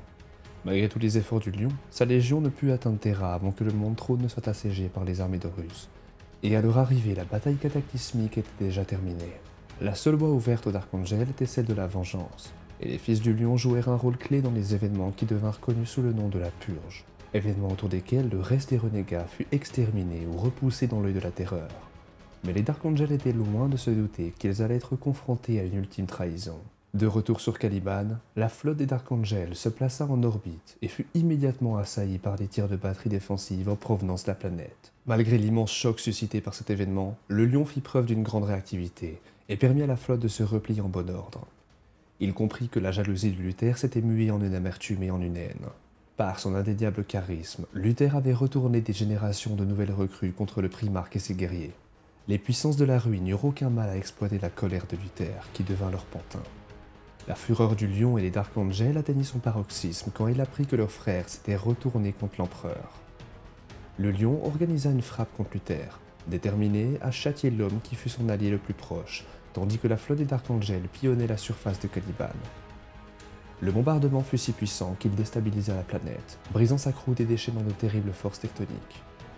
Luther, doué d'une puissance surhumaine grâce au dieu du chaos, était un adversaire de taille pour le Lion, et le Primarque ne le soumit qu'après des heures de combat acharnés. Au terme du duel, le Lion ne put se résoudre à tuer son ancien ami, et dans cet instant d'hésitation, Luther lui asséna une terrible attaque psychique qui le laissa mortellement blessé. Ce geste leva un voile devant les yeux de Luther et lui révéla l'ampleur de sa trahison. Il jeta son épée sur le côté et s'effondra à genoux, sa santé mentale ébranlée par l'ampleur de son crime. À en croire les rapports, les dieux sombres furent si courroucés par la perte de ce serviteur que le warp autour de Caliban convulsa et qu'une tempête warp engloutit la planète. L'énergie déchaînée balaya la surface, le monde se désagrégeant sur une croûte déjà faiblie par l'intense fureur du bombardement orbital. Les Dark Angel déchus de Luther qui avaient survécu furent râpés dans le vortex warp et projetés dans le temps et l'espace, tandis que Caliban était entièrement détruit à l'exception d'une zone. Protégée par un ancien champ de force, la forteresse monastère de la Légion et un bloc de roche-mère échappèrent à la dévastation. Les Dark Angel loyalistes fouillèrent les ruines à la recherche des survivants et de leur cire génétique. Ils ne trouvèrent que Luther, recroquevillé en boule et répétant sans cesse que le Lion avait été enlevé par les guetteurs des ténèbres et qu'un jour, il reviendrait pour laver Luther de tous les péchés qu'il avait commis. Luther fut alors emprisonné dans les entrailles du roc. Il n'y avait aucun signe du Primarque. Au lendemain de cette catastrophe, les maîtres de la Légion décidèrent qu'aucun de ces événements ne devait être révélé au reste de l'Imperium, de crainte d'être punis pour les crimes de leurs frères déchus. Ils formèrent le cercle intérieur pour préserver les secrets de la Légion et développèrent un système visant à traquer le moindre signe de corruption chez les Dark Angel, semant ainsi les graines de la méfiance et du secret qui définissent le chapitre du 41e millénaire. Lorsque les maîtres de la Légion découvrirent qu'une partie des Dark Angel déchus avait survécu à la tempête warp qui avait englouti Caliban, ils y virent à la fois l'occasion de se racheter, mais aussi une menace envers leurs secrets. Le besoin de pourchasser et de capturer ou tuer les déchus devint une force motrice chez les Dark Angel. Il fut alors décidé que tant que le dernier déchu ne serait pas éliminé, tous les Dark Angel se feraient appeler les impardonnés par leurs frères, mais pas par l'Imperium. Terme qui fut conféré à tous les chapitres qui leur succédèrent suite à l'adhésion de la Légion au Codex Astartes, le livre de règles des Space Marines. Ainsi, depuis 10 000 ans, les impardonnés poursuivirent en secret cette mission en plus de leur devoir de Space Marine. Après la trahison de Luther, il ne restait de Caliban que les ruines de la forteresse monastère des Dark Angel et le bloc de roche-mère sur lequel elle trônait. Les Dark Angel la reconstruirent et creusèrent dans la roche-mère, puis la dotèrent de docks et de moteurs warp. Depuis des millénaires, cette forteresse monastère est appelée le Roc. Contrairement aux autres chapitres, les Dark Angel n'ont pas de monde chapitral et recrutent sur un certain nombre de planètes. Tous les aspirants sont examinés à la loupe et dès l'instant où ils rejoignent le chapitre, leurs vies passées sont oubliées. Pour un Dark Angel, seul le chapitre compte. Lorsque la cicatrice Maledictum fendit la galaxie, le roc était situé dans la moitié nord de l'Imperium, appelé plus tard Imperium Nihilus. Totalement isolé de l'astronomie Khan, ces mondes impériaux étaient extrêmement vulnérables, et le roc ne faisait pas exception. Lorsque le prince démon déchu Marbas l'envahit, des combats firent rage dans tous les couloirs, docks et donjons. Mais soudain, les envahisseurs se retirèrent. Les survivants poussèrent un soupir de soulagement, persuadés que cet assaut n'avait d'autre but qu'un massacre aveugle. Mais ils se trompaient terriblement, comme le supposait le grand maître suprême Azrael. Luther, le traître enfoui dans les tréfonds du roc, avait disparu. Avait-il été emmené contre son gré, ou s'était-il volontairement échappé avec les assaillants? Azrael l'ignorait. Quoi qu'il en soit, il est à présent à l'affût du moindre indice concernant la localisation de Luther, surveillant les rapports de bataille, les appels à l'aide et tout autre renseignement fourni par les impardonnés. Jamais la sécurité des Dark Angels ne se vit aussi gravement menacée. Et jamais Azrael ne laissera les secrets de son chapitre être dévoilés. Au lendemain de cet événement et du massacre du Darkmoor qui vit des centaines d'impardonnés tués lors d'une embuscade alors qu'ils étaient à la poursuite des déchus, Azrael convoqua d'urgence tous les impardonnés. Chaque fils du lion effectua le dangereux périple jusqu'au roc. Beaucoup n'arrivèrent jamais, perdus dans le noir ou englués dans de nombreux conflits qui ravageaient la galaxie. Azrael attendit aussi longtemps que possible. Alors qu'il s'apprêtait à tenir séance, une nouvelle flotte arriva. Non pas celle d'un dernier chapitre impardonné, mais celle de Robout et Gliman, le seigneur et commandeur de l'Imperium. Azrael redouta aussitôt le pire, que le primarque ressuscité soit venu anéantir les impardonnés en châtiment de leurs péchés. Il hésita à entreprendre les armes contre la délégation du primarque et ordonner aux impardonnés d'effectuer une retraite ordonnée. Mais agir de la sorte serait revenu à admettre leur culpabilité, chose qu'il avait juré de ne jamais faire face à des étrangers. Au lieu de cela, il autorisa la flotte de Guilliman à s'ancrer. Les craintes d'Azrael étaient infondées, car le primarque n'était pas venu pour infliger un châtiment, mais pour apporter des renforts, plus précisément des Space Marines Primaris. Ils étaient des milliers, vêtus des couleurs des Dark Angels et de leurs successeurs, accompagnés de tout nouveaux chapitres prétendant être les descendants du lion. Les grands maîtres suprêmes jurèrent alors allégeance au Seigneur Commandeur, à l'Imperium et à la nouvelle croisade, la croisade Indemitus. Méfiants de nature, les Dark Angels et les impardonnés se gardèrent d'accueillir les nouveaux arrivants à bras ouverts. Ces primaris n'avaient pas entendu les récits apocryphes ni enduré les longs endoctrinements comme les impardonnés. Ils n'avaient pas subi l'épreuve du feu. Leur loyauté envers le chapitre par an n'avait pas été éprouvée aussi durement que l'auraient souhaité les Dark Angels. Mais ceux qui avaient le plus souffert lors du massacre de Darkmoor, les Angel of Vengeance, les Consecrators et les Guardians of the Covenant, étaient plus enclins que les autres à se servir des primaris. Ainsi commença une longue période d'épreuve et de surveillance. Les primaris se distinguèrent au combat, notamment à Stygius, à Saltirvex, lors du siège de la rue Strahll, à Al Hollow et lors de l'incursion gratienne. Les primaris s'adaptèrent facilement aux méthodes de guerre des impardonnés et combattirent avec brio à leur côté. En outre, leurs escouades, leurs armes et leurs véhicules s'avérèrent utiles à de nombreux commandants des forces de frappe. Des liens se nouèrent et un grand nombre des Dark Angels s'aperçurent que les tendances et les tempéraments de leurs frères primaris ressemblaient grandement aux leurs, probablement en raison de leur génopatrimoine commun. Les Dark Angels se hâtèrent d'intégrer de nouveaux Space Marines Primaris après avoir été témoins de leurs compétences martiales, endoctrinant ces néophytes comme ils le feraient pour n'importe quel autre recrue. C'est ainsi que de nouveaux Primaris s'ajoutèrent au rang du chapitre. Modelés selon les désirs de ce dernier, une partie des Dark Angels décida de traverser le Rubicon Primaris, impressionnés par les exploits accomplis par leurs nouveaux frères. Certains traditionalistes refusèrent de les imiter. D'autres déconseillèrent cette procédure vu le risque élevé de décès. Le chapitre pourrait perdre un grand nombre de ses guerriers. D'autres opérèrent cette transformation parce que la gravité de leurs blessures ne leur laissait pas d'autre choix. Le cercle intérieur décréta que l'apothécarion opérerait cette procédure avec les frères de bataille gravement blessés afin de s'assurer que le chapitre dispose de Space Marine Primaris parfaitement fiables. Et les Primaris étaient indéniablement puissants et utiles, mais un grand nombre des membres du cercle intérieur conservaient des doutes quant aux anciens écus gris. Il s'agit du nom donné aux Primaris n'ayant pas encore de chapitre. Inévitablement, la question se posa de savoir si les Space Marine Primaris des anciens écus gris et des chapitres de la Fondation Ultima devaient intégrer le cercle intérieur. Certains s'opposèrent à cette idée. D'autres déclarèrent qu'en tant qu'héritier du patrimoine génétique du lion, il devrait avoir la force morale de gérer les secrets qu'il pourrait apprendre, et la possibilité de jouer un rôle dans les défaites des déchus. Leur point de vue étant qu'une guerre d'attrition pourrait à elle seule l'exiger. Le débat a pris une tournure purement théorique lorsque certains membres du cercle intérieur se portèrent garants de certains individus ou signalèrent même des incidents où des déchus avaient été observés par ceux qui n'auraient pas dû les voir. L'un d'eux était le chapelain investigateur Zaerov, qui servait au sein de la 3e compagnie de l'étendue de Kanaf. Son témoignage fut d'une importance capitale étant donné sa précédente hostilité au renfort apporté par Rabouté Guilliman. Tous ces arguments influencèrent la pensée d'Azraël. Lui seul connaissait tous les secrets des Dark Angels ainsi que les tenants et les aboutissants de chaque décision. Toutes ces informations pesèrent sur ses réflexions, de même que le fait d'avoir été lui-même témoin des exploits martiaux des Écus Gris. Il médita longtemps cette question. La fuite de Luther l'inquiétait grandement. Cette angoisse s'intensifia quand il entendit des rumeurs évoquant un regroupement des déchus dans les étoiles Somnium. Il était persuadé que Luther en personne était derrière tout cela. Si cette rumeur comportait un fond de vérité, tous les impardonnés devaient être prêts à affronter la menace. Cet événement joua un rôle significatif dans sa décision d'autoriser l'intégration d'anciens Écus Gris et guerriers de la Fondation Ultima au sein du cercle intérieur, pourvu qu'ils soient dignes d'un tel honneur ou capables d'encaisser le choc de la vérité. Lorsqu'Azraël fit connaître sa décision, un grand nombre des maîtres de chapitre furent furieux. Conscient qu'il ne pouvait évoquer la fuite de Luther, Azraël se prépara à l'éventualité de provoquer un second schisme parmi les fils du lion. La menace la plus sérieuse que les Dark Angels et leurs successeurs avaient affrontée depuis 10 millénaires couvait dans les étoiles Somnium. Et il risquait de créer de nouveaux renégats. Usant de toute sa diplomatie et faisant appel au sein du devoir des successeurs, il les persuada d'envisager un nouveau test. La Deathwing lui avait demandé de lui présenter Frère Afaran. L'ancien Écu Gris avait capté son attention, et la Deathwing le pensait digne de la rejoindre. Azraël déclara au maître de la Ravenwing qu'il était persuadé qu'Afran réussirait ses épreuves et entendrait la vérité.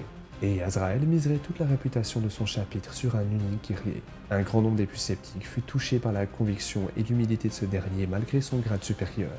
La plupart furent convaincus, conscients qu'Azraël ne ferait jamais un tel choix sans avoir une confiance totale en l'avenir. Le maître de chapitre Azraël supervisa lui-même les épreuves d'Afran, que l'ancien Écu Gris réussit avec bravoure. Bien qu'une partie des maîtres successeurs demeuraient sceptiques, ils cédèrent, leur loyauté et leur confiance envers Azraël surpassant leurs doutes. Cette affaire à présent résolue, les Dark Angels et les Impardonnés sillonnent les étoiles avec une vigueur renouvelée, tout comme le lion et les chevaliers balayèrent Caliban, éradiquant les traîtres, les mutants, les hérétiques et les xénos partout où ils les trouvaient. Pour les Impardonnés, tuer chaque ennemi est un acte de pénitence. Ils brisent des sièges, écrasent des rébellions et contrecarrent des invasions. Pendant ce temps, le cercle intérieur reste à l'affût des déchus, suivant des pistes partout où ils envoient. Les anciens Écus Gris ont une connaissance de Mars et du Primarque ressuscité qui dépasse les rêves les plus fous du Librarius, ainsi que des chapelains investigateurs, et fournissent des renseignements capitaux auxquels les Dark Angels n'ont jamais eu accès auparavant. S'ils finirent par accepter leur frère Primaris, les Dark Angels n'eurent pas la même réaction envers les magos martiens qui les accompagnèrent quand Guilliman atteignit le roc. Ces technoprêtres sont essentiels à l'intégration des Space Marines Primaris, une situation qui agace particulièrement le chapitre. De nombreux efforts ont été entrepris pour leur laisser aussi peu d'accès au roc que possible et les garder sous surveillance. Pendant ce temps, les Tech Marines et les apothicaires des Dark Angels s'efforcent d'apprendre tout ce qu'ils peuvent des magos dans l'espoir de rendre les prêtres martiens inutiles. Les Impardonnés opèrent avec une grande coordination en ces temps éprouvants. Certains sectes inquisitoriaux les accusent de vouloir refonder une légion, mais les voix en leur défense sont toutes aussi nombreuses. La puissance martiale des Impardonnés est incontestable et leur palmarès époustouflant. Certains affirment qu'une telle force constitue un contrepoids essentiel au pouvoir d'Ultramar suite au retour de Guilliman. La férocité de ce débat est telle qu'une lutte intestine a éclaté parmi les inquisiteurs, chaque participant persuadé d'agir au mieux pour l'Imperium. Mais malgré doute, les Dark Angels sont les anges de l'Empereur. Ils sont les anges de la mort, les premiers à porter ce nom. Et grâce au retour du lion, ils seront les nouveaux anges les plus importants de la galaxie.